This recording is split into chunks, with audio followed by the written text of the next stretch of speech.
So no matter whether you rent or you buy property, you have to pay to live somewhere, unless you are totally content living with your parents. No judging here. But there's other options. Anyway, you have to pay to live somewhere.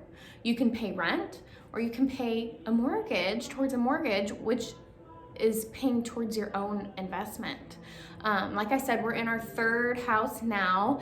Every time we've sold, we have sold and gained a substantial amount of equity. And so for our third property, we were able to use the equity we gained from our second property sale and put that straight towards a down payment. So a couple things for my first time home buyers. Don't be afraid that it's a seller's market. It is a seller's market. The biggest concern for us is that it's going to take us a little bit longer to find that property because inventory is so low and competition is higher. But it's certainly not impossible. Our team is always getting clients under contract. So it's doable. It's not something we're afraid of.